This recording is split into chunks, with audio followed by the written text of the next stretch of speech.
Wow, My Hero Academia, Season 4, Episode 13, Infinite 100%. This was amazing. This was a great episode, but it was, different than the manga. There's a lot of liberties that the anime has taken in this whole sequence, and I'll get into that, but first, let's just break down Izuku or Deku at 100% using One For All, because, yes, this was, the moment that we've all been waiting for.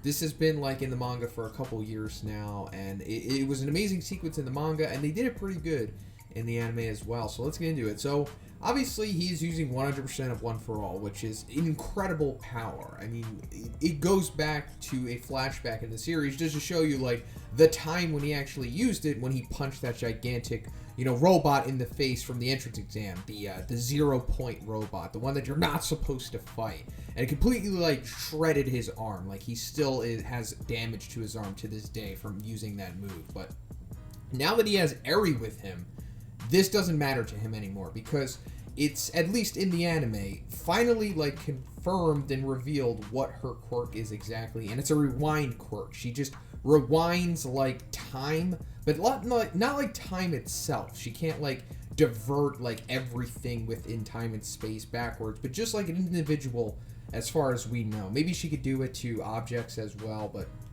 she can revert the time of an individual, and she could just keep sending you back to a previous state of what you were, regardless of what's going on with you. It's absurdly powerful quirk, and this is basically why Eri is a part of this series.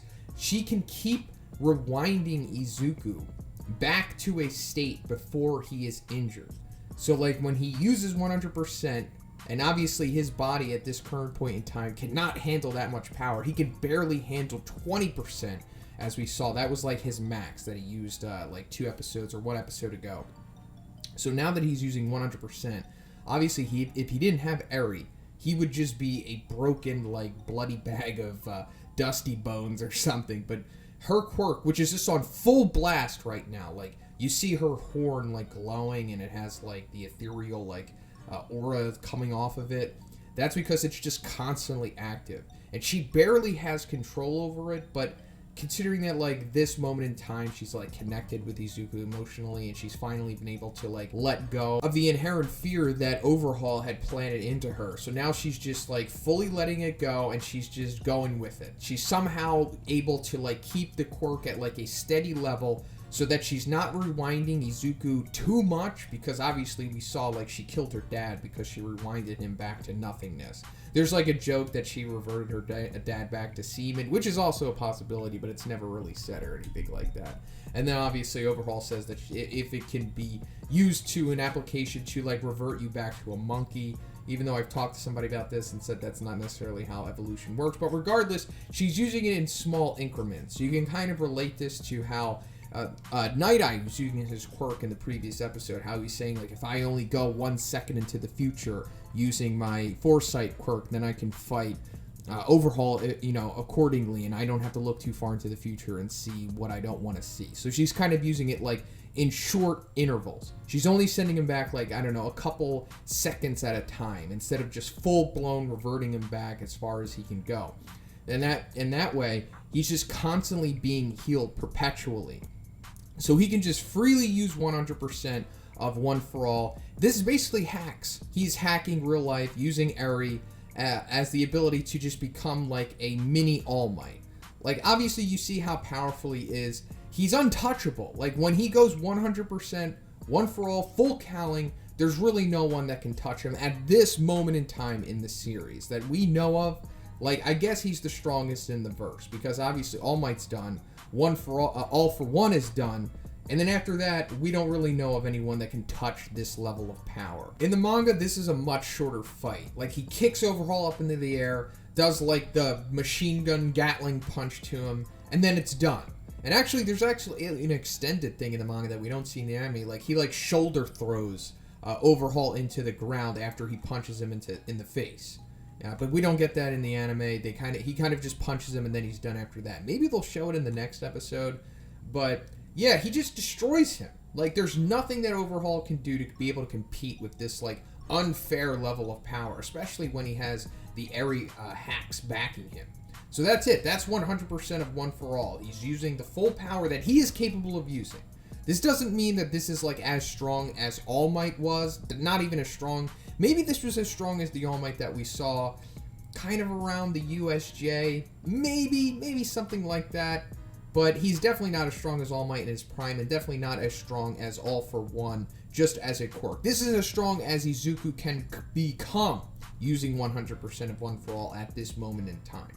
So I just wanted to dispel that. And if you're wondering, like, how did Overhaul, like, survive taking this punch to the face? This 100%, like, Izuku serious punch to the face without, like, exploding or just dying. Well, your guess is as good as mine, but we can try to break it down. We're going to have to suspend our disbelief, of course, but it's one of, like, few things. So either Izuku is holding back just enough to not blow his head off, and let me just put it out there that Overhaul obviously has an enhanced durability, because that's just what happens to him when he uses the quirk and, like, adds things to, like, supplement his body, the way that he becomes, like, this big hulking monster. Or just Eri's rewind quirk is just affecting everything in her vicinity. So she's constantly rewinding Izuku, but since they're close to Overhaul at this point, she's rewinding Overhaul constantly so that his head doesn't explode and that he's not taking, like, deafening damage from taking this punch. Maybe that's an explanation for it, but also it's like Izuku, you know, he can't just explode Overhaul's head. That's not the type of series that this is. But still, like, this is some crazy power that he's taking here. And also, just let me point out that, like, the fight sequence that we see in the air, it's extended in the anime, and there are some liberties taking with the direction here. Because, like, when Overhaul, like, splits apart and then becomes, like, the giant arms thing, we only see one of those giant arms in the manga. And after that, he kind of just gets, he goes back into, like, his regular, like, multi-arm beast form. But then, and then he gets machine gun punched. But then, like, the whole thing where he's more humanoid and he has, like, the huge arms and legs, that's, like, all anime stuff. As well as, like, some of the continuity errors that come with this, which is very interesting because, like, after Izuku, like, does the final punch to his face, it looks like he knocks him out of his Hulk form, and it's just, like, Overhaul's base body.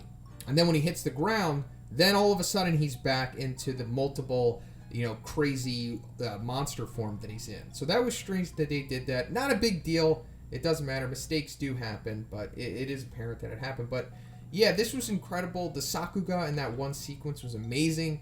Like when you see Izuku coming over Overhaul with like that darkness on his face, and the eyes are lit up, and you see Eri's hair like behind him, like it looks crazy. It looks like so cool. This isn't in the manga either. This was a liberty taken by the animation department.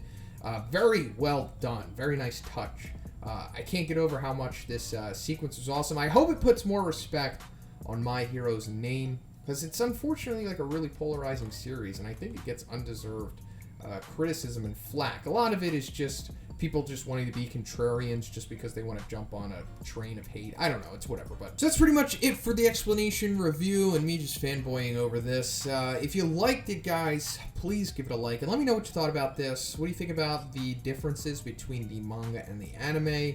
Did you like it? Do you not like it? It's whatever. But if you haven't already, please subscribe as well. I also have a Patreon. Gives you access to a weekly Q&A. And also just have a great day. I'll see you in the next one.